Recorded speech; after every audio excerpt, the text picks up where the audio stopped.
Hey guys, so a little while ago my friend Charlie recommended that I talk about my mental health and the coping mechanisms that I use to deal with it, and that sounded like a good idea. So disclaimer, I'm definitely not an expert on anything I'm going to talk about, and this is all just how I deal with like what's up here, and that's what works for me. That's what I'm talking about. In my personal experience, I can track when my mental health started becoming a really big problem back to 6th grade, so I was like 12, I think. And in that time, my mental health has always fluctuated in these waves where sometimes I'm like doing pretty well and then I just dip down and I am like at rock bottom, and it just kind of goes in nice little waves that are so fun to deal with and understand. Specifically, the two general problems that I'm talking about right now are depression and anxiety. So sometimes those issues are circumstantial and something will trigger these emotional responses and everything I'm feeling will be blown way out of proportion. Sometimes it's just completely random and my brain has decided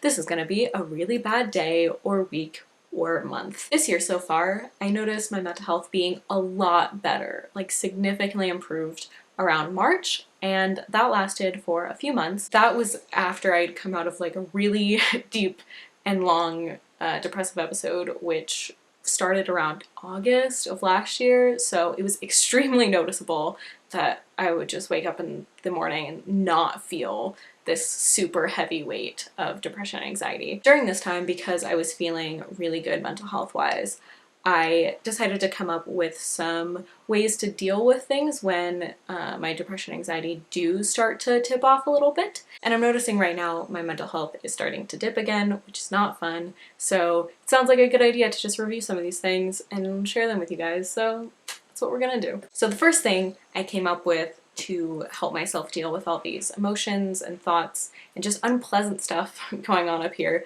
was writing in a journal, and this is my feelings journal. I find that when I'm doing not so great in my head, I do not take time to process and think about what I'm feeling.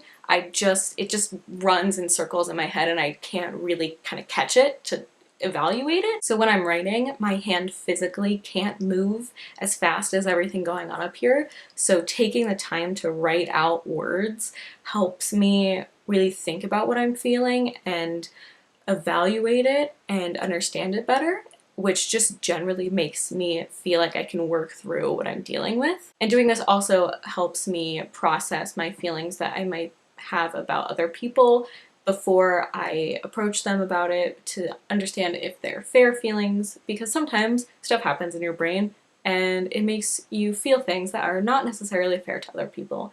And having time to just think about that yourself before involving anyone else really helps keep yourself in check and think about why you're feeling things and what you need before you try to do anything about it. So this other thing I learned in one of my classes last semester, and that is called a worry diary. This is my worry diary. And how it works is you have a chart or columns like this, and you write down your worry, the likelihood of that worry actually becoming a problem, what you can do to reduce it if the likelihood is above 50%. If it's less than 50% likely, then how you can shift your thinking to promote that understanding that it's probably not going to be an issue. Then you can put the worry diary away once you've written down all your worries and just put it away for the night and just say, I've taken care of all that stuff.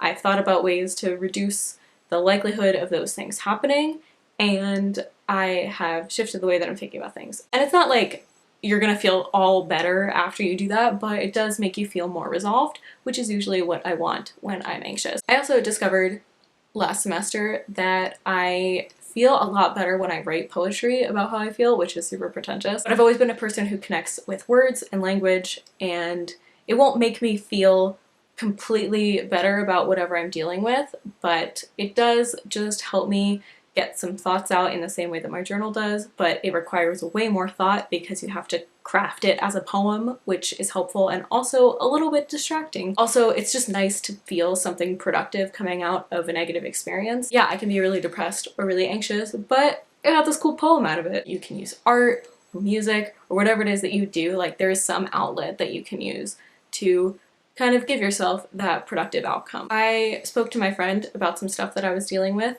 and she told me very kindly that I just needed to get a hobby. Which sounds mean, but it was honestly like true. Like, I need something that is also disconnected from my feelings and that I can just do to distract myself when I have all these things going on in here. I've tried coloring, which is helpful up to a certain extent, but it kind of gets repetitive, so you might not want to do that for a whole day. But I'm thinking about starting to learn a language because that's always a good skill, and maybe possibly start writing fiction again because I haven't done that in forever, and that's such a good way to get out of whatever you're dealing with. This is probably the most helpful thing I've done, but just making a to-do list the night before, even if it's super modest, but just being able to sit down and envision how your day is going to go and how you're going to get these things done, that really helps and enables me to do things even when I'm not feeling great. You're always going to feel some sort of motivation to get out of bed because you planned this and you thought about how you're going to get it done. Because it doesn't feel good to sit in bed all day feeling like you have no purpose. So if you make a to-do list, you're giving yourself a purpose, even if it's just really small. So yeah, those are just a few things I've learned that help me when I am just really not doing well in the brain. And maybe a few of them can help you, even if you have to mold them a little bit to fit your life. Just having some ideas of what you can do to combat mental health issues is really nice. And they obviously won't solve everything and they won't cure you of your depression, but they do help you manage it a little bit better and feel like a person still. And that's always really important. So I hope that helped a little bit. Thanks for watching, and I'll see you guys next time I make a video. It feels weird to be like open about my mental health on here, which I didn't think it would be, but it's just weird like letting people in on how my brain works a little bit. I don't know, but it's kind of nice, so maybe I'll talk about it more. So if there's anything else you want me to talk about, let me know. Bye.